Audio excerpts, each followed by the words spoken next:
Correto. Então, vejamos os sotaques do Brasil. E aqui nós temos como título, né, como a geografia afeta o nosso modo de falar de norte a sul. Então, nós percebemos que aqui esse texto, embora muito simples, né, é um texto que está numa revista de divulgação de aprendizagem de línguas, né, mas ele tem algumas coisas bem interessantes que nos servem para discutir um pouco essa questão da diversidade linguística do país, das variações percebidas nas regiões, né. Então, a grande pergunta que ele traz é: o português que se fala no Pará é o mesmo que ouvimos no Rio Grande do Sul? A pergunta é justamente porque são dois estados que estão em posições geográficas absolutamente distantes e distintas. O Pará está num extremo do país e o Rio Grande do Sul no outro extremo, no extremo sul. Então, o espaço que separa geograficamente esses dois estados fazem com que se perceba que, sim, há um sotaque peculiar para cada um deles. E aqui nós temos um vídeo bastante interessante que vai falar, né, como que esses alunos oriundos de outros países, quando perguntados: você já sabe bem o português? Você entende bem o português? Eles brincam, porque eles dizem: acho que sim. Mas quando eles vão ser confrontados com a língua e suas variedades, eles se surpreendem, porque algumas eles têm até dificuldade de entender. Então, veja bem, como isso é possível, né? Aqui nós estamos no texto vendo que as dimensões do país são continentais, ele se distribui em 26 estados e um distrito federal, que é onde está a capital federal, né, geral. E um único idioma, que é o português. Só que nós sabemos que não é um único idioma. No Brasil, várias são as línguas faladas, né? Apesar de que há um ideal monolíngue que diz que o Brasil só tem o português. Então, mas o português que se fala no Pará é o mesmo que ouvimos no Rio Grande do Sul? Então, assim, outra pergunta importante, né? Aí, nós, brasileiros, sabemos que não. Mas quem vem de outro país, talvez não imagine isso. Talvez imagine que aqui só se fala português de uma forma homogênea, que de norte a sul todos falam absolutamente da mesma maneira. Fato que não é verdadeiro, né? E a língua portuguesa, ela vai se modificando, conforme diz o texto, né? Essa modificação, ela acontece de acordo com a localização geográfica. Então, dependendo da região onde nós estamos, a nossa forma de falar, o nosso sotaque vai caracterizar que somos pertencentes a uma comunidade de fala que está localizada naquela região. Então, aqui o texto pergunta, né, mas os estrangeiros que visitam o Brasil, que se interessam pela nossa cultura, né, será que eles têm ideia de que, apesar do idioma comum, os modos de falar distintos nas diferentes regiões do nosso país, e que o sotaque do Brasil são muito diferentes entre si? Então, foi essa a brincadeira que a moça que entrevista esses estrangeiros, e ela pergunta: vocês sabem bem português? Vocês entendem bem português? A ideia ainda é aquela da uniformidade, né, de um certo padrão linguístico que estaria de norte a sul e que todos falariam mais ou menos de uma maneira muito semelhante. Ou seja, não teríamos sotaques que caracterizariam uma região ou outra região. Então, essa percepção do outro sobre nós, né, nos leva a discutir e explorar a riqueza e a diversidade dos sotaques brasileiros. Nós não temos como dissociar nos estudos de língua dois componentes, né? Nós não podemos dissociar a questão cultural e nós não podemos apagar a questão regional. São dois elementos que caminham mais ou menos juntos, né? Quando nós temos uma maneira de falar e temos um sotaque, isso é uma riqueza que está inerente a um grupo de falantes que caracterizam uma região. Então, aqui nós temos quem são as pessoas que olham para a língua portuguesa e avaliam o seu conhecimento dessa língua, né? Então, são 3 alemães, uma francesa, um mexicano, um colombiano e um italiano. eles são falantes fluentes do português. Aqui, inclusive, tem modalizador, né? Ou quase. Ou seja, eles são falantes fluentes, sim, eles conseguem estabelecer uma conversação sem muitas dificuldades, como falante do português, como L1, né? Mas, quando eles foram confrontados com falares regionais, eles tiveram dificuldades de compreensão. Então, eles tentaram adivinhar o significado, o que poderia dizer as expressões usadas naquele lugar, né? Algumas expressões são bem típicas e que só são usadas naquelas regiões e não em outras. Vocês viram ali quando falava do Rio Grande do Sul, por exemplo, o Rio Grande do Sul tem uma forma de interjeição. Interjeição nós usamos para expressar um espanto, uma admiração, né? Nós estamos admirados com alguma coisa, então a gente usa uma expressão. Gaúcho usa muito a expressão bah. Bah, mas que coisa interessante. Então, uma expressão assim, chamar atenção, de destacar, né? Por isso usamos a interjeição. Já nós vimos que em outra região que está aqui colocada, ao invés de bah, as pessoas usam égua. Égua! O égua é uma expressão de espanto. Ela é usada no valor de uma interjeição, um espanto. Uma coisa que chamou atenção, então vai usar dessa forma.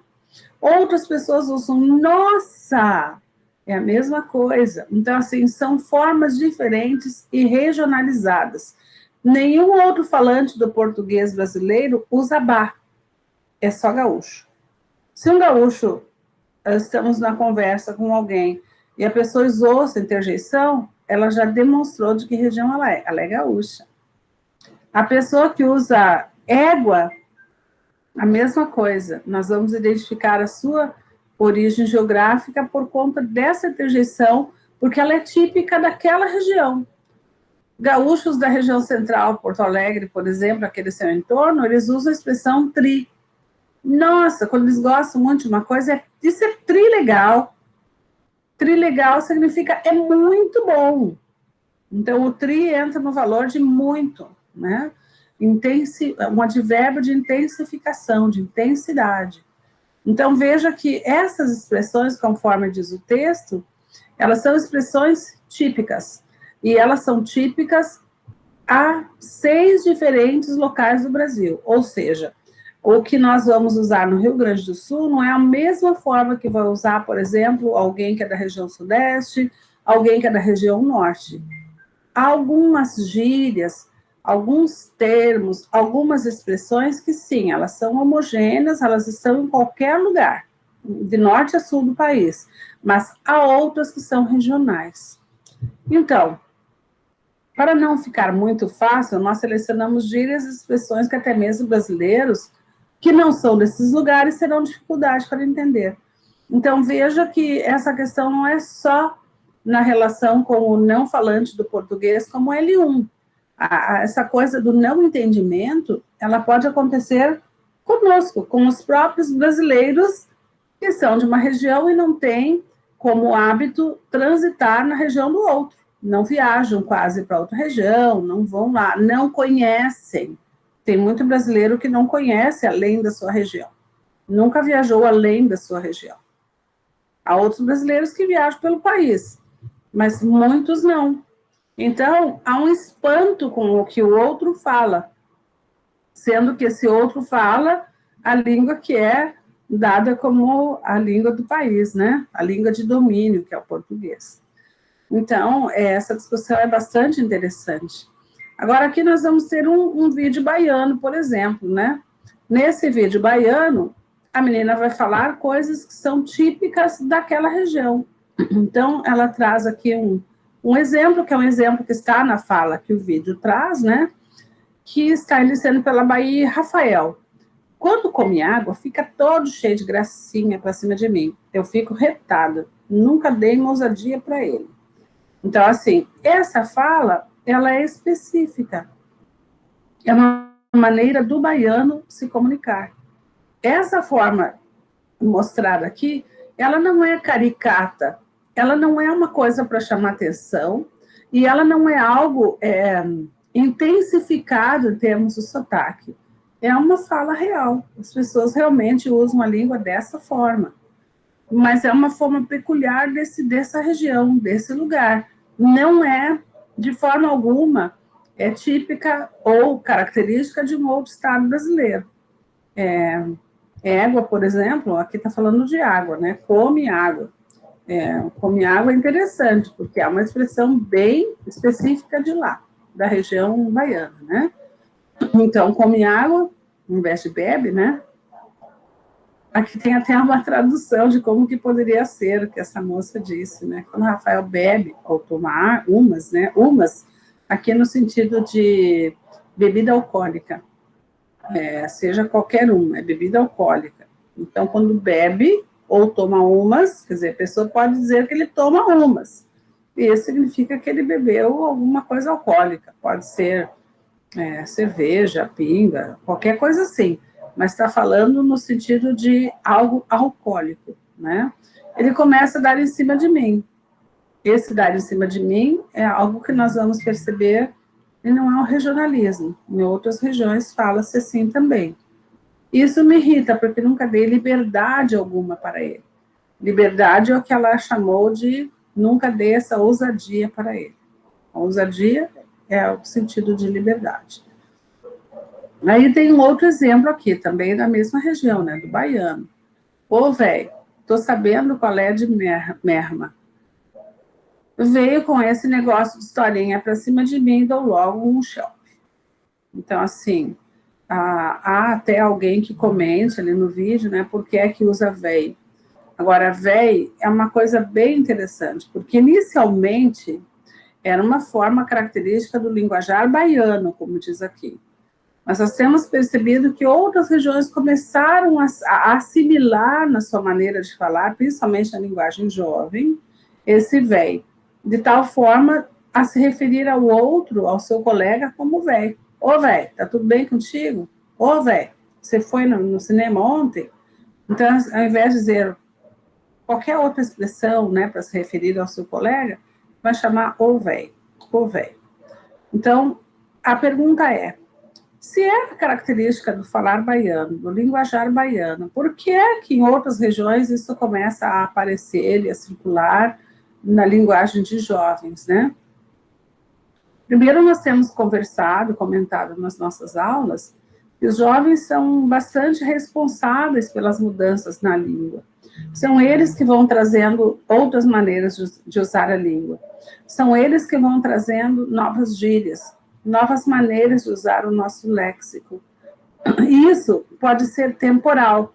Isso pode não ficar fixo ou preso na língua e passar a ser considerado como um fato linguístico.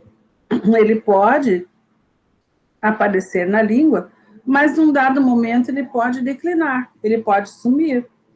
Mas, como nós temos os veículos de comunicação, principalmente a televisão, né, é bastante responsável pela divulgação da própria língua, é uma maneira de fazer com que essa língua, de alguma forma, seja conhecida de norte a sul. Então, nós vamos vendo em alguns programas televisivos, nós vamos vendo em algumas novelas são bastante importantes nesse sentido, né?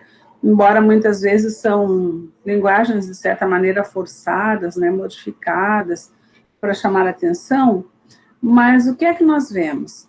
Que ali é um veículo que as mudanças linguísticas, de alguma maneira, são contempladas e mostradas. Então, também por essa razão, não é a única, é evidente, mas também aí temos um motivador, né?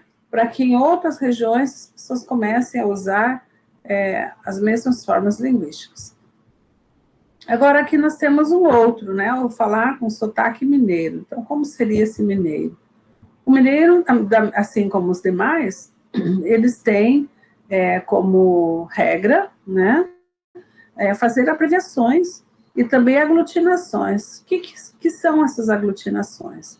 A aglutinação, nós vamos fazer com que duas palavras, de alguma maneira, se tornem uma. E esse é um desafio bastante grande. Ali tem um exemplo que diz, moço, eu não faço ideia para onde que eu vou. Na verdade, a maior parte dos mineiros não fala nem assim. Eles falam pronto eu vou. Não tem nem essa ideia. Pronto eu vou. E pronto eu vou significa para onde eu vou. Tá?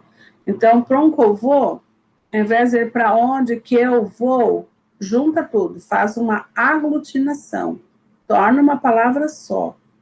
Então, pronto eu vou seria para onde eu vou. E aí, a resposta é o ponto de ônibus. Ponto de ônibus é ponto de ônibus. Vira um processo de aglutinação. Junta tudo e vira uma palavra só. Ponto de ônibus vira ponto de ônibus. E ali, rua de trás, rua de trás. Vira, por aglutinação, rua de trás. É a rua de trás. Então, veja que esse processo de aglutinação é algo bastante próprio da região de Minas, do falar mineiro, que é bastante diferente das demais regiões que não fazem esse mesmo processo de aglutinação. Aqui nós temos outros exemplos, né? Cade que se deu o trem lá para ele, cade que? Cade que é por causa do quê? Então, ao invés de dizer por causa do quê, cade que? Cedeu não é se, é você. Ao invés de dizer você, vira se. Então, veja que ali nós temos dito duas questões. Primeiro, abreviações. Segundo, aglutinações. Você vira se, portanto, sofreu um processo de abreviação. As aglutinadas, elas vão se juntar, são palavras separadas, vamos juntá-las e tornar uma só. Cá de que, né, é um exemplo, ponto de ônibus, o de trás. Aí nós temos os processos de aglutinação. O processo de abreviação, eu vou, de certa forma, enxugar uma palavra, torná-la menor. Então, ao invés de você, vira se. E aí, todo mundo sabe que ele é o Mosé dentro d'água. Dentro d'água. O que é dentro d'água? Dentro d'água é dentro da água. E Mosé é maior. Então, aqui nós temos de novo o processo de abreviação, mó, e nós temos o de aglutinação dentro da água, dentro de água. Essa é uma linguagem bastante característica. Nós temos ali o vídeo, por isso eu pedi a vocês que assistissem aos vídeos antes, né? Que é para que vocês percebessem que as pessoas estão comentando como é que é o sotaque, como que essas pessoas se divertem com a própria língua, né? E isso é uma coisa bem interessante. Agora, aqui nós vamos ver do Pará. Então, aqui no Pará, nós temos outras formas que são específicas daquela região, mas veja que aqui nós não vamos ter os processos que nós vimos no anterior. No anterior, nós temos dois processos. Nós temos o processo de abreviação e nós temos o processo de aglutinação. Já na região paraense, nós não temos esses processos. Na região paraense, são na questão lexical. Então, lexicalmente, as palavras podem ter sentidos outros. Por exemplo, quando eu disse a vocês que gaúcho fala bah, como uma expressão de chamar atenção, uma interjeição, aqui no Pará, ao invés de bah, é égua. E esse é bastante prolongado, né? Égua. Então, o que acontece aqui? Égua não significa a fêmea, né? Do cavalo. Cavalo, sua fêmea, égua. Não quer dizer isso. Aqui assumiu um outro sentido. Aqui é uma interjeição. É uma expressão de espanto, de surpresa também pode ser. Tá? E aí, o que aparece? Eu falei a vocês que está mais voltado para a questão lexical, né? Então, como é que essas palavras adquirem outros sentidos? Aqui eles vão chamar, por exemplo, na quantidade de Carapanã, no Igarapé. Então, o que é Carapanã? No vídeo, inclusive, a moça fica assim, não sei o que é Carapanã. Carapanã é um mosquito, em algumas regiões chamadas de pernilongo. Então, para a nossa região aqui, onde vocês estão inseridos e aprendendo português, alguns já bem avançados, já falando bem, já tendo um bom entendimento, uma boa compreensão, outros a caminho. Mas com certeza aqui vocês não ouvirão ninguém falar Carapanã, porque na nossa região sul não falamos Carapanã. Podemos chamar mosquito e podemos chamar pernilongo. E eles são absolutamente iguais, no sentido é absolutamente o mesmo. Mas podemos chamar de uma forma ou de outra. Igarapé é Rio Pequeno, um riacho. Nós também, nessa região que estamos, na região sul, também não falamos Igarapé. Nós falamos riacho, ou um riozinho, né? Riozinho. E não é riozinho. O mineiro falaria riozinho. Não é riozinho, é riozinho. Porque há um processo de abreviação, como nós vimos lá em cima, né? E aqui está dizendo que a coisa ficou ralada lá à noite. Ralada. A jovem do vídeo ficou querendo entender o que era ralado, porque ela falou em queijo. Por que ela fala queijo? Porque a gente pode pegar uma peça de queijo, ralar para fazer algum tipo de prato, ou para pôr sobre o macarrão, enfim, né? E ela associou, poxa, ralada, como assim, né? Não entendeu. Ralada tem a tradução ali, seria feia, seria difícil, está se referindo à situação, né? A situação ficou difícil. Ao invés de dizer a situação ficou difícil, a situação ficou ralada, porque é algo peculiar daquela região, tá? Bom, aqui, outra questão bem particular, né? O paraense usa tu, assim como gaúchos usam tu.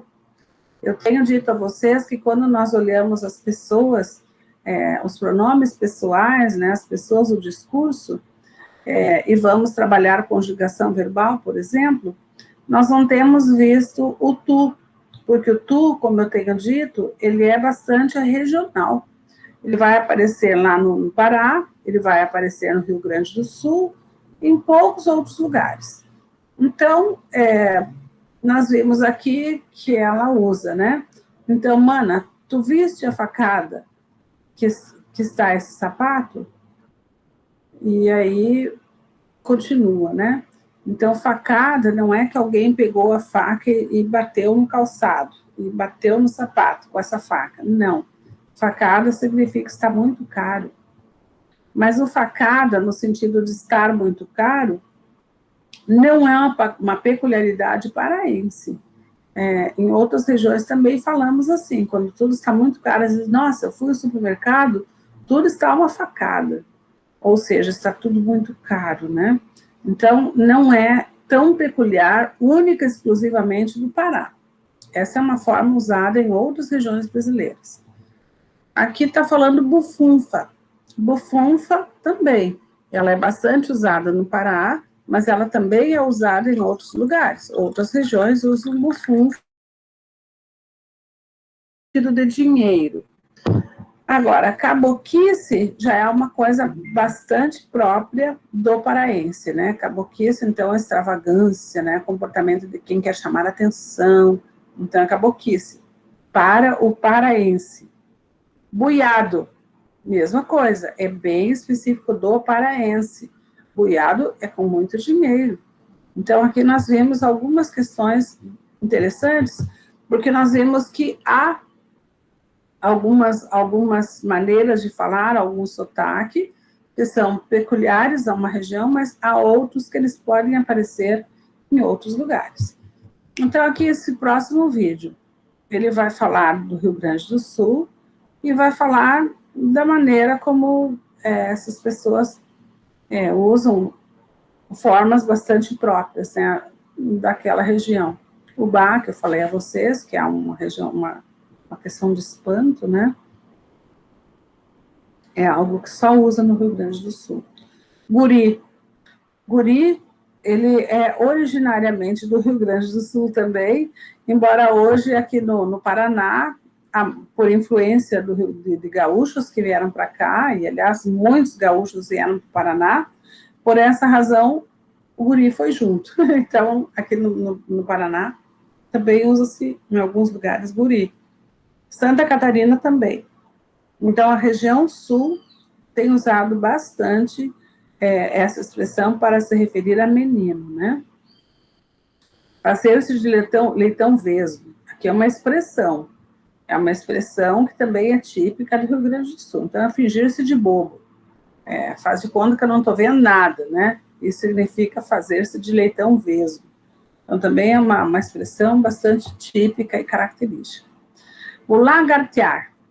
Lagartear, ficar ao sol, né? Exposto ao sol, tomar sol, também é bastante típico do Rio Grande do Sul, mas que a região sul também, de alguma maneira, usa, né? Muito frio de rengar Cusco. A mesma coisa, o Cusco é o cachorro, né? E também é possível que se perceba em outros lugares da região sul falar dessa forma.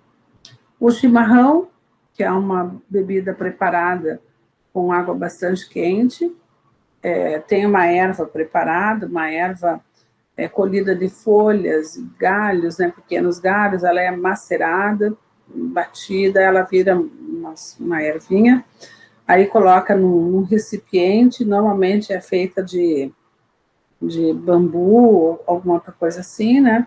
Coloca, pode pôr algum chá, coloca a bomba e a água quente e vai tomar. Essa é uma bebida típica do Rio Grande do Sul chamada chimarrão. E o chimarrão, hoje não está só no Rio Grande do Sul. Ele é originário no Rio Grande do Sul, mas ele está em várias regiões brasileiras, para onde os gaúchos foram, eles levaram a tradição. Então, em várias regiões hoje, filhos de gaúchos que foram morar em outro estado, levaram o chimarrão e hoje ele é consumido em outros lugares. Japona, que é aquela roupa para o frio, né, a jaqueta de inverno, também no Rio Grande do Sul ganha esse nome. Então, aí há umas particularidades que também são próprias somente daquele estado. Aí vai falar do sotaque carioca, né? O sotaque carioca tem outra maneira peculiar também de falar, né? E aí vocês viram no vídeo também. Meu irmão seria meu irmão. Aí formou uma aglutinação também, como nós vimos lá no outro estado. Tô bolado. Estou vira tô. Então, é uma abreviação. Aliás, na fala do dia a dia, as pessoas não falam estou. Vocês já perceberam isso, né? Que está na linguagem oral, mas que não está na linguagem escrita. Então, estou vira tô. E esse vacilão aí tá de caô comigo. Está vira tá. Também é próprio da linguagem oral, mas não da linguagem escrita. Então, aqui está falando para os paulistas e paulistanos. Então, o texto, embora bastante simples, né, não é um texto técnico, não é um texto teórico, mas veja que interessante, ele estabelece as diferenças, né, para paulistas e paulistanos. Paulistas são os sujeitos que vivem no estado de São Paulo, que é bastante grande. E o paulistano é o sujeito que vive na capital do estado de São Paulo. São Paulo, capital, São Paulo, estado. Então, paulistano é de São Paulo, capital. E há uma diferença na maneira de falar, até pela questão da sua origem de contato, conflito com a língua portuguesa, quando ali se instalou, com os italianos que ali chegaram, né, que não foi uma população pequena. Então, por conta desses contatos e desses conflitos entre as línguas, nós percebemos que há um sotaque bastante diferente, acentuado, no falar paulistano. Então, aqui nós temos um exemplo, né? Cacete, mano, tô nervoso com essa fita. Esse cara vacilou, tá de brincadeira comigo, não é possível. Então, aqui, de novo, nós vamos ver a abreviação, né, do está para tá, o tô de estou, né? E aí nós temos uma outra frase ali, essa outra frase como exemplo também de como é que isso apareceria, né? E vocês viram isso no vídeo. Então, leque, moleque, sinistro, extraordinário, assustador, ovinho, passar a bola por baixo das pernas, maluco, homem, cara, ao invés de falar cara, vai chamar ô maluco. Se é um maluco, você entraria no lugar de o cara. Cara, tô falando contigo, tá? Sujeito. Estar falando com o outro. Esculacho. Esculacho pode ser zoação, humilhação, tá tirando onda, tá tirando sarro. Tudo isso pode ser usado no lugar de esculacho. Zagueiro, que é a posição do defensor do futebol, né? Então, aqui tem alguns elementos interessantes. Agora, eu vou falar do sotaque de São Paulo, né? E quando fala do sotaque de São Paulo, está falando do São Paulo, não necessariamente do paulistano, mas do sujeito que vive nas cidades fora da capital, né? Então, aqui, de novo, nós temos vários exemplos de expressões peculiares, expressões próprias daquela região, que caracterizam o sujeito que fala naquela região. Mano do céu! Essa expressão é uma expressão emergente nos últimos anos, que tem um significado de semelhante. Se bem que mais expressivo seria a cara, mano, bicho, né? Mano do céu. Então, esse mano do céu pode dizer, pô, bicho, mano, simplesmente mano. Friaca, frio. Então, quando tá frio, a pessoa, nossa, tem uma friaca hoje, né? Friaca é estar frio. Zoadaço. O cara tá muito mal, está doente, né? Ter a moral. Ter a capacidade, a disponibilidade necessária para fazer um favor a alguém. Então, é moral. Tá na moral. Tá moral. Então, seria o sentido. E aí nós temos ainda outras expressões bastante próprias, né? Por exemplo, tá ligado. O tá ligado é uma gíria, que aqui está dizendo que é mais característica de São Paulo, significa nada situação ou fato. Mas veja que é interessante que o tá ligado, ele não ficou limitado ao estado de São Paulo, que é a região sudeste. Aqui no Paraná, muitos jovens falam tá ligado. Então, assim, por que aqui fala tá ligado? Primeiro, porque nós temos uma proximidade regional entre essas duas regiões. Paraná, que está na região sul, ele tem fronteira com o estado de São Paulo, que está na região sudeste. Então, a proximidade geográfica faz com que também algumas gírias tenham um trânsito entre uma região e outra, tendo o mesmo sentido. Então, quando aqui um jovem fala tá ligado, é o mesmo sentido do que o jovem do estado de São Paulo fala tá ligado. Não está sendo usado num sentido diferente, né? Estar osso, a mesma coisa que dizer está difícil, está complicado, né? Manjar, aqui não é o doce, o manjar, né? Não é doce, mas é entender. Então, assim, você manjou sobre isso? Quer dizer, você entendeu isso? Você sabe isso? Né? Então, aí não é no sentido de doce. Bom, isso tem a ver com o que o texto acaba dizendo no final, né? O Brasil é um país de dimensões continentais, tantas raças, origens, diversidade cultural, que a língua portuguesa moderna se adaptou a um nível local, de acordo com a localização geográfica, mostrando que cada pedacinho do Brasil é único e possui sua originalidade e sua peculiaridade. Essa diversidade de sotaques são a mais pura amostra da diversidade cultural do nosso país. Então, quando nós falamos em questão de língua, eu dizia a vocês que língua e cultura andam juntas, né? Porque junto com a língua, há uma cultura para o uso dessa própria língua. Aqui nós estamos falando de diversidade cultural no sentido amplo. Vai envolver desde a questão da língua, até tradições, costumes, usos, alimentos, enfim, tudo que compõe a cultura desse outro. E que elas são permeadas pelo uso da língua. Então, veja que essas coisas estão bastante imbricadas, interrelacionadas, ok? Então, o que nós vemos até aqui nesse texto, olhando para todas essas questões, são pontos bastante importantes, são pontos que nos levam a falar da diversidade linguística do país, né? E tocar nas questões que nós precisamos desenvolver, que estão relacionadas à língua, que estão relacionadas à cultura, e que nós vamos avançando na medida em que vamos trabalhando. No próximo vídeo, falarei de um outro texto que não está postado, mas é complementar a este, e que eu acho bastante importante para que possamos fazer uma discussão de base um pouco mais teórica sobre isso, uma vez que esse tema é bastante relevante para a aprendizagem mais ampla do que é a nossa língua, né? O que é esse português. Então, que vocês possam ter aproveitado bem isso que nós discutimos aqui, que vocês tenham percebido algumas questões relevantes no que diz respeito às variedades da nossa língua portuguesa, e essa língua portuguesa dentro de contextos geográficos, regionais, e como que as variedades nos permitem usar o português, impor a ele variações que são próprias e que vão caracterizar um lugar, separando-os de outros lugares, ok? Então, até daqui a pouco.